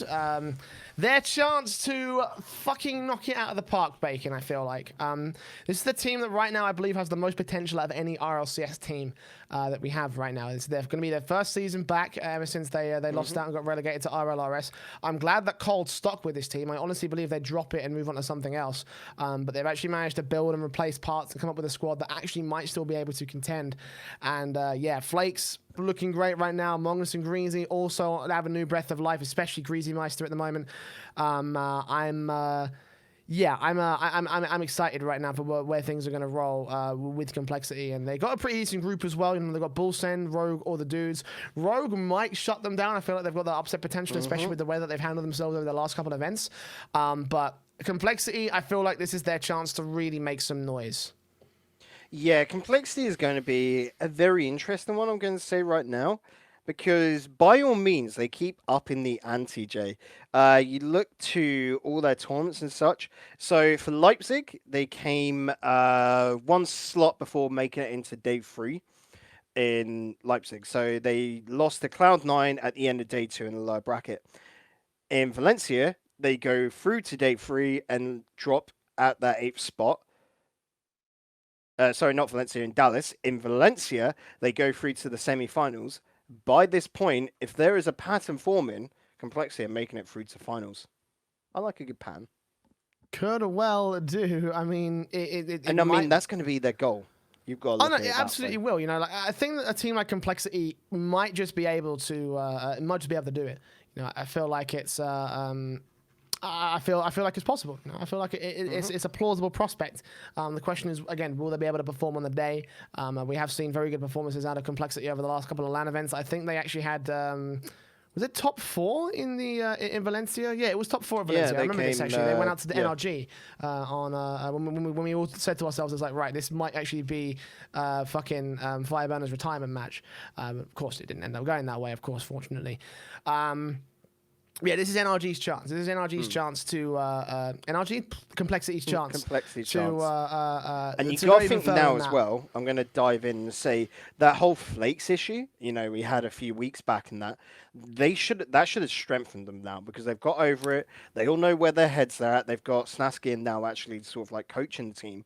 So hopefully they should be able to be on a point where they're probably talking to each other a lot better and are a lot more open, and they've got past that. So I'd imagine by now there's no bad feelings, and this is a team that are driving. Like I said, they want to up themselves. They keep doing it, so it will be the goals to get to finals, if not win it all. You know, the minimum expectation now for them is day 3 / semis. Yeah, absolutely. Excuse me. Wow. That's the second time I've coughed in the middle of the microphone, but there you go. That's fine. Good shit with chest infection. It's all fun. Yeah, Complexity, I've got good things for them. I've got them down. Right. Let's move on to a team that also has potential. You know, again, this is another team we've taken a look at. Like, it's a scary idea, but I've got to see the results, whether they'll be able to make it happen on land. It's very, very similar to the FC Barcelona project, and again, that is TSM, because obviously, who left for FC Barcelona to go to fucking TSM is Alpha 54, and I'd say that's an upgrade overall for TSM. Again, I've got to see the results on land, but on paper, I like this move much more than I like the FCB move, and again, it's replacing that unconfident element that we talked about a moment ago with iIgnite. This team has the potential to destroy. Like, it has the potential to fucking wreck everybody in their path. And right now they've got, who have they got in the first group stage? They've got randoms, 1NE, or the bricks, or any combination. Well, they've got randoms for certain, and the combination of the bricks or 1NE in that semi-finals. And you know what? That could be a very interesting match. Well, the thing is, if they beat randoms, which is expected, of course, they'll go up against the bricks. Now, that for me is very much a 50-50. It could go either way. It depends. We have to see on the day, because again, solo mid is an unknown factor to this. They lose to the bricks, and they have to go up against the team that got relegated out of NRG, Nameless, Chiefs, and Afterthought. And again, against all 4 of those, I'm going to say it now, NRG will go through. Don't worry about that. But Afterthought and Chiefs, you would expect them to be, unless this team does not work as we think it will. I don't think it will be down that road. I think we'll certainly have a bit more potential. Again, I mean, it might well happen again. We've got to see the results first before anything else, which is why I'm approaching this with a certain level of skepticism. But at the same time, I'm also seeing the potential in this side, and I think it could be the re-rise of TSM almost, you know? That's actually one good point I've just thought about as well. Chiefs are apparently going to be quite scary coming into this, because, of course, CJ Express, and they're bringing in Hawk, who's this 13-year-old Aussie lad, and apparently he is incredible. I've seen him play on the Asian team with a couple of their players, and he is nuts. So it'll be interesting to see how he meshes with this team, because you got to think, this is a kid where it was near enough with his first competitive tournament, and he was able to qualify for Dreamhack out of OCE. Okay, there's a bit of a random sort of element to bring to the table. I was going to get no, into I'm that just during saying, like, region. no, sorry, no, I'm just saying, because that is who I'm expecting TSM to drop to bricks, and that is who they'll most likely face up. It'll be Chiefs or TSM to go through to day 2 out of that. Wouldn't bracket. that be another fucking like tank for TSM though if they went out day 1 at another Dreamhack? This will be, I believe, the 3rd time they would have done that as well. Yep. Which is very disconcerting. Yeah, 17 to 24 for Leipzig, 17 to 24 for Valencia. Yeah, we'll see whether that prospect is still as scary as it is, but we'll come back to TSM when we see them during the course of the LAN event. Let's talk about that bricks side, because obviously they probably will be facing TSM at some point in that first day. I think that bricks are very, very arguably the weakest team in out of Europe in Valencia, in Montreal right now. And that's not to do anything against them. It's the fact that Europe right now is fucking killing it on the international stage. You know, we talk about all the teams that we have right now with Frontline doing great stuff, FCB doing great stuff, Dignitas doing great stuff. I mean, again, it's all debatable of whether or not you take a look, consider the lowest points or just general consistency. If you take consistency, I'd put bricks above what Vitality could do. But I think if I took the highest point of Vitality, is probably higher than what the bricks could do. I think that the bricks, if they show us the magic pick again, then I feel like that this team could do some damage. But again, it's very arguable whether or not they are the weakest or strongest team of the European lineups that are here right now.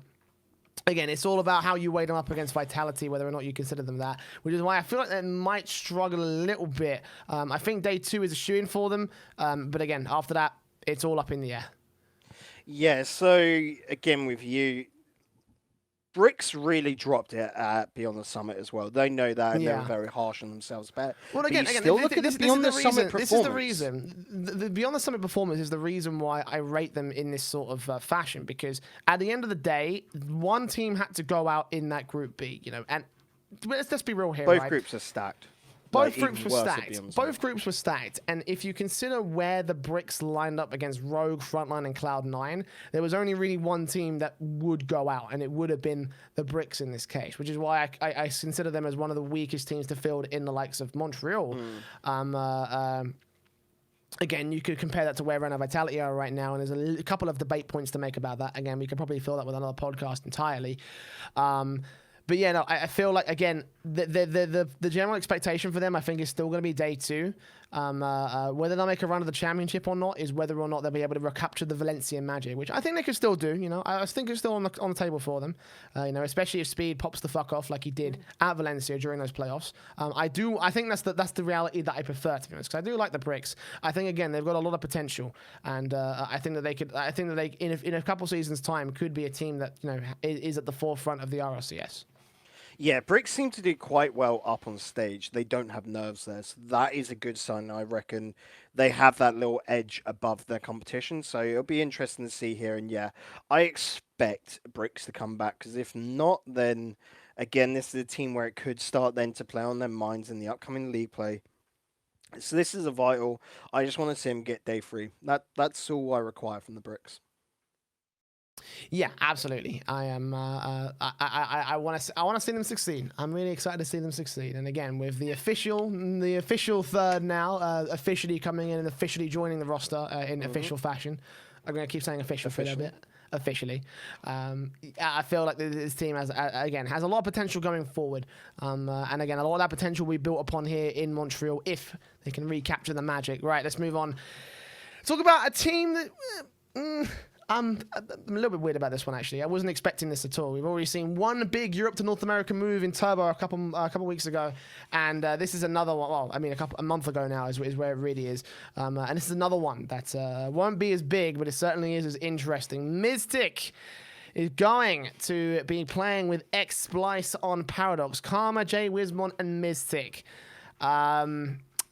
Hum, to say the least. I believe this team was also officially announced for RLRS in North America as well, if I remember correctly. Actually, with a different third, and then Dubin knows coming in as the sorry, Shadow. Yeah, Shadow is the man. It's my mistake. Excuse me, forgive me on that one. So, looks like this will be a temporary thing just for this one LAN event. I think Mystic doing this because they're all friends out there, so they're just kind of having a bit of fun with this one. But what do we think about the prospects of this squad? No. Like this again. No. Like, quickly check where they are out of all things. They're going up against Ghost Gaming, an RLCS team. Straight away, they'll probably lose there. They'll go up against Monkey Business. Oh, that's good. That works fine. But then they're going up against the loser of G2 or Barca. There's no hope for them getting out day 1. No. Wow, that's pretty harsh. It's Dreamhack. It's just the competition at Dreamhack is so hard because, of course, it is the hardest tournament there is. I can see where I can see where you where you come up with that. I'll be honest. I think you're right. Actually, I think that's probably. That's probably, honestly, the most likely outcome for Paradox. There's just it is a pretty stacked Group D. It's a pretty stacked, obviously, event with DreamHack always being like that. 32 squads. There's a lot of teams that could do some damage, but this team is not one of those teams. I don't think. Yeah, Paradox just. Yeah, I agree. I mean, I kind of hope you give me. Jay, they've got to beat Ghost Gaming here. Yeah, I mean. I kind of hope you'd give me a what's bit up. more optimism, to be honest, Bacon. Like, I was really hoping you'd come up and be like, yeah, well, there's this amount of potential, because I didn't have any No. faith in this squad either. So you made this part of the podcast extremely boring, because Yeah, blame there is, me. Come on. Yeah, I'll blame you, because I rely on you to fill in the gaps that I can't fucking do myself, and obviously I can't say anything good about this lineup. So what do you say to that? Yeah, I ain't got faith. I ain't got faith in this one right now. I think a lot of people are taking a look at this like, hey, this could be the next Turbo Pulsar move. It's not going to be the next Turbo Pulsar move. It's just not going to happen. Mystic's just doing it for fun. He's playing amongst an RLRS level team. I guess going up against RLCS level teams, nah. I guess that does bring us into the Same topic of EU. what is actually next for Mystic, though, because obviously he's subbing for Veloce. yeah, something for Veloce, but I mean, is there a chance that he might find his way onto another top tier team anytime soon, like at least within the next 2 seasons, or do you think it's just going to be the Veloce sub, the Wonder sub, the next Wonder sub, essentially for Rocket League? I reckon he'll just stay being solid subs, because you got to look at the same areas. I'll value him the same as I value Ty Lacto.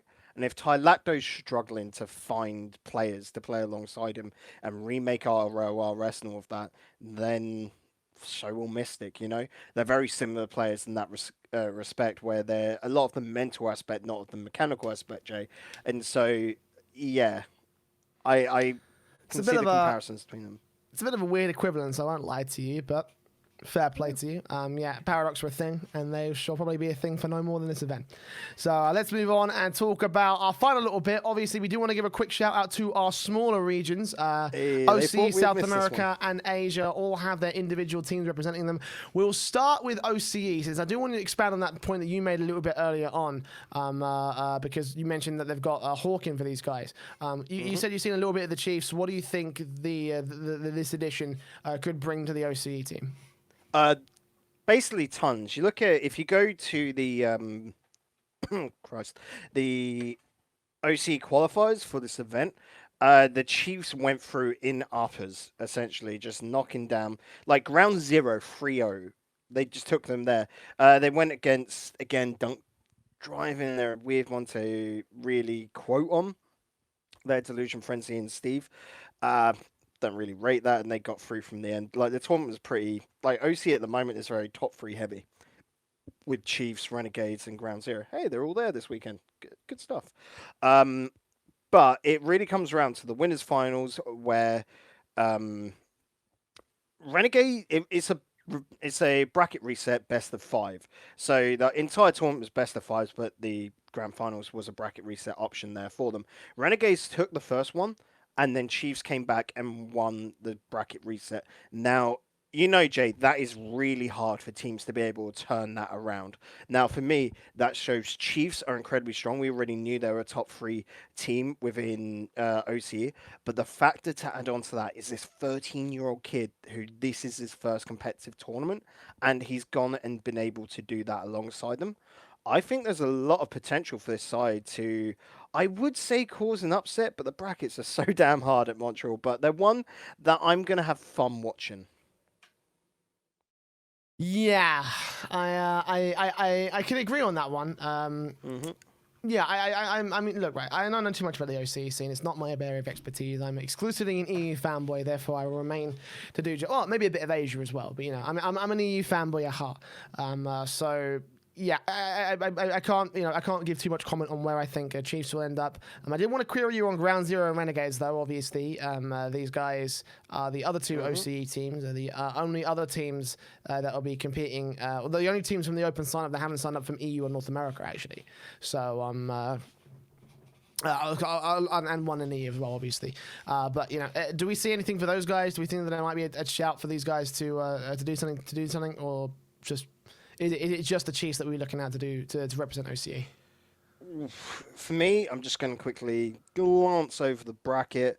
Renegades have a good shot. I'm going to say that right now. Renegades are always I wouldn't say an easy pick as such, because they generally are seen as the top in OCE. They're not the most consistent, hence why it's all rotating, yada, yada, yada. They're going up against Lotus, so we're seeing straight out of the bat, Jay, an OCE versus Sam opener, which is really cool. Make sure this is on main stage stream, please, lads, because this is needed.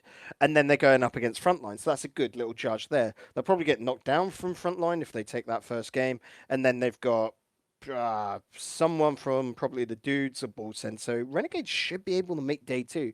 You look at Ground Zero, and they're currently in Group C, and they've got a fairly decent run again, but it's going to be hard because they've got Peeps and Dig in that. They'll drop down, they'll have Controller Esports or RBG should be able to do that, but it's not as simple and clean cut. It's Ground Yeah. Zero and Chiefs have the harder brackets. So if I'm statistically looking at it, it's Renegades that are probably going through. But Chiefs are the ones I'm looking at most purely for this new young kid Hawk. And it was pointed out by Ties earlier, but Afterthought we're also bringing in First Killer. So he's also a new lad from NA, but I care really about Hawk here because foreign players are cool to look at.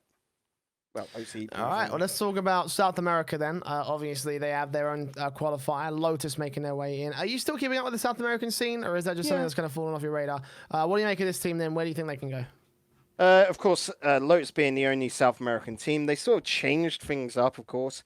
This is a team which, again, when you look at the qualifiers, I'm just going to bring them up because, again, you don't have a massive amount going on in South America, but like from us to be able to view outside, we look at South America sort of imploded after last season. It was just a very super hard time for them.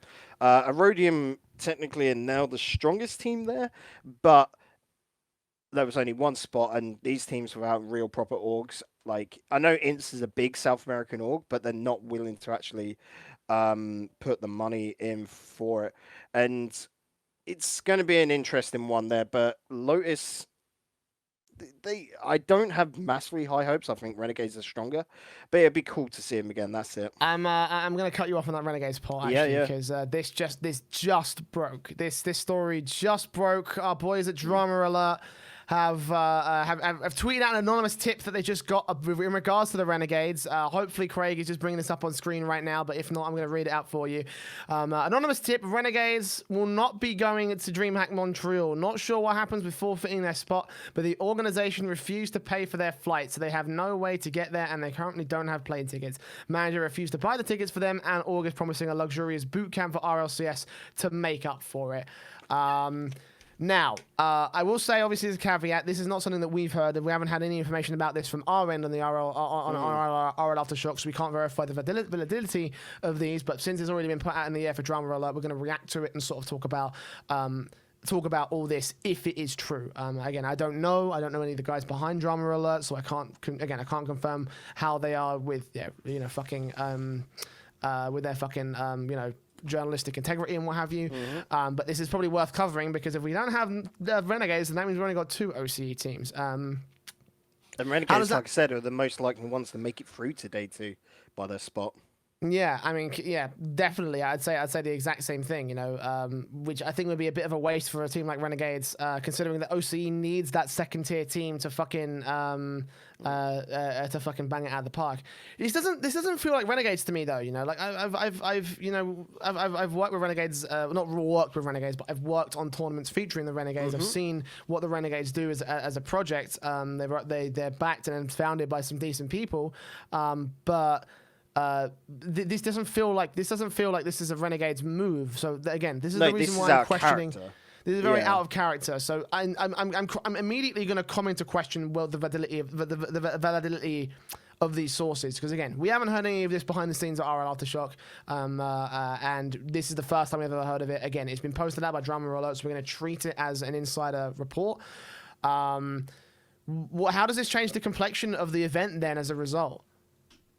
Well, naturally, I'd imagine by all means, if this comes through and they've now alerted Dreamhack that they're not going to be able to do it, that there'll be a restructuring of the bracket, and NRG naturally coming into the first seed should get a bye in the first round. That's just how things work, ain't it?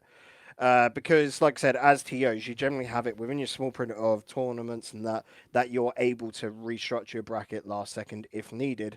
Because I highly doubt they're going to just basically go, okay, we'll keep them on there and then Lotus gets a bye. That's just not how things really work. But like you said, this is incredibly out of character for Renegades. I've known this all for years, and it's not something that they tend to do. No, I mean, especially considering this is Dreamhack Montreal, one of the only Rocket League events we're going to get outside of the World Championship. The only LAN confirmed outside of the World Championship, and even then the LAN event itself for RLCS is not fucking confirmed yet. So, you know, why you do that, I don't know for Renegades. I understand the idea of like cozying up to give a bit more of a better chance for RLCS, but let's be real here. When it comes to ranking points and coming into like objectively quantifying your team, Dreamhack, I argue, does more for you than RLCS because the format is more robust. And if you fucking make an underdog run here, then it's a legit underdog run. There's no questioning it. You know, if you win the series, you win the motherfucking series. So, yeah, this is a bit of again, a bit out of character for Renegades. I don't see why they do this, and I kind of want to wait for a bit more details before we go into more depth about this. Maybe we might cover it off a little bit more. Hold on. Being sent on something from Team Reciprocity. What's this? Are you fucking kidding me? Are you fucking kidding me? Oh my god! All the breaking news coming out. There we go. Craig, I'm going to drop this real quick for you in the chat. Please. Oh, I've had that's the wrong link. That's the right link. Get that up there. There you go then. Frontline are now Reciprocity. Fucking Pog champ, boys. We've got to move. We knew it. The podcast moving to the Tuesday is always best. We knew this when we moved to Monday originally. Oh man, see, the problem is you can get our freakouts live. You can get our freakouts motherfucking live. That's how you do it, man. Yeah, I mean, I'm happy. I'm glad we've seen this. Obviously, we want to see the Frontline guys succeed. The Reciprocity have got themselves a world-beating team. So yeah, I'm extremely excited about that. Who the hell Reciprocity though? I've never heard this all before. Reciprocity are they're a relatively new team actually. I don't think they've been around for very long. I think they've been around for a couple of years now. Joined Twitter October 2017. So yeah, that is relatively young. Yeah, they're not like an old organization by any stretch of the imagination, but they've been like making some decent moves in the world of esports. I know that they've had like a Call of Duty team, they've had a PUBG team as well in PEL, which I've been following that team for a little bit of time now, and that's and that's a team that's you know they've got some VC backing. They've got some decent VC backing, so that might be the reason why they're going into the world of Rocket League and why they're trying to make all these big sort of movements. So yeah, I'm looking at this and I'm thinking, yeah, actually this is a good one already. I mean, any organization picking up the best team in the world actually is a great idea. So congratulations, Reciprocity, for your signing. Congratulations, Frontline, for coming in and you know being part of the Reciprocity family. Yes, I see Gears as well there, as like COD, PUBG, and Gears being the main game. So it will be interesting them moving into a sort of sports game, because normally you see orgs that have like FIFA involvement, don't you, when they pick up Rocket League? Well, I mean, obviously, congratulations, Reciprocity. We'll be the first team to you know congratulate you and welcome you in. So GG, welcome back. So, well, welcome back. I mean, just welcome in general. So, GG, well done. Welcome to the scene. We hope to see you at Dreamhack Montreal. Hopefully, you guys can win another fucking championship. Trox, you're too slow to this, buddy. We just I've seen him in chat. He's like, hot take incoming. Nope, we've already covered it. We've already gotten there, Trox. Don't worry. Thank you very much for sharing. Of course, you can add your opinions in the Discord. Again, that's ! Discord in the Twitch chat if you're not part of it already, or in the show notes and video descriptions of every single episode of the podcast.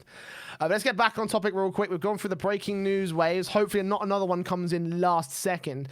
But we want to quickly move on to talk about Asia, because obviously they've got their first team in the international circuit. It's going to be 1NE Aegis, I believe it is, or is it just regular 1NE? It's just 1NE esports, because that's the main side. Like, I'd say it's the main side. The main side is Glory Stone, but when they enter stuff like this, it's just 1NE. Yeah, I think they've combined the Glory Stone and main teams together, so they've got a pretty decent lineup here with Misty, Realize, and Canra. And for those of you who don't know, this team is fucking baller. I'm going to say right now off the bat that I don't want to overblow Asia's sort of performance levels, because we haven't seen what they compare to against the likes of EU and NA and OCE. But let's put it this way. Excuse me. EU is known as the most defensive and consistent style. South America is known as the most aggressive style. Asia should be known as the most accurate style. Watch Realize when he shoots to the net. He's not going to miss. You know, you've got to have a great defensive posted up. So I think that 1NE can have a decent showing against some of the North American and South American teams if they draw against them. Their first round is going to be in Group A, where they have the Bricks, which will be pretty tough, and possibly the Team Sun and Mid guys after that. But keep your eyes on them if they draw against the guys that like, you know, Afterthought or NRG, because I think they could actually do some decent stuff here. Yeah, that's what I was saying. Like, most likely 1NE will drop. They'll have to face up against randoms, which I would quite like to see on the B stream. Please get that done, guys, because that would be a very interesting one. Like, I would just love day one to follow 1NE as it is anyway, just to be able to compare them naturally, because this is our first time doing it. But yeah, we might get one game if we're lucky naturally on like the B stream. But yeah, going up against Bricks, we're all expecting a loss. It's the Bricks, come on. But randoms would be a very interesting one, because that's comparing it up against EU RLRS level players. So that is very enticing there. And of course, naturally, if they win that, they'll go up against the loser of the upper semi-final slot, whatever. So the NRG side of the bracket, whoever lost from the semi-finals there, which would be a very interesting one, because of course, when they go up against Afterthought, that's an NA RLRS team. They go up against Chiefs, that's a top-end OCE team. It'll be an interesting one. 1NE, I could see them winning a game. Yeah. Yeah, I agree with you. I can see them taking again. I can see them doing some damage. Again, I do want to stress that obviously Tasty T wants us to keep our expectations a little bit reeled in, and a little bit reserved. And I understand why you want to do that, because there is a good chance that they could just crash out into series. Again, this is their first no one outing. Expect less. Again, like we're saying, against EU RLRS players. You know, T-Gray was in RLCS last season, so. Yeah, I have a bit more optimism than that personally. Maybe I might be wrong to have that, but again, time will be told whether or not that will be the case. Come at Dreamhack Montreal this weekend. And again, if you do want to watch any of the stories, the matches, or the teams that we mentioned over the last hour or so, then you can do so from the 6th through the 8th of September this weekend on twitch.tv/Dreamhack Dreamhack Rocket League. It's all one big word. So make sure you tune into that. It's the final stop of the Dreamhack Pro Circuit. If you care anything about competitive Rocket League, then you want to watch that LAN event, you want to watch that event as a whole, alongside of course the B streams coming up, the Rocket Baguette French stream if you want to watch in French, and hopefully they'll have some pretty decent chances. I've seen pretty decent broadcasts. They tend to do pretty well on their production values, but let's hope the B stream especially gets a big improvement from last time. And that is going to end things off here for this week of RLAfterShock. Hopefully we'll be back next week with more content. We should be able to do a wrap-up show. After that though, things have been a little bit shaky with me and Bacon being extremely busy, with the news being relatively slow in the build-up to the play-ins. But I have got we're some not really things in the allowed to works. say what we're doing as well, I think, yet. No, we've got I mean, a lot of stuff coming up fairness, over the next in 2 fairness, months. yeah. In fairness, right? The things that I've wanted to do, one of the things that I've wanted to try and do, have been sort of limited by my own little laziness and lack of sort of empathy, which again is partly down to the fact that I'm really busy. Procrastination, exactly. That's how it's going to go down. But I will, of course, update you via the social medias at RLRS on Twitter. So make sure you follow that if you want to know what is going down. Hopefully, it will contain a certainly new signed player. Let's put it that way here, Bacon. It will contain that. But we'll go into that a bit more detail a little bit later down the line.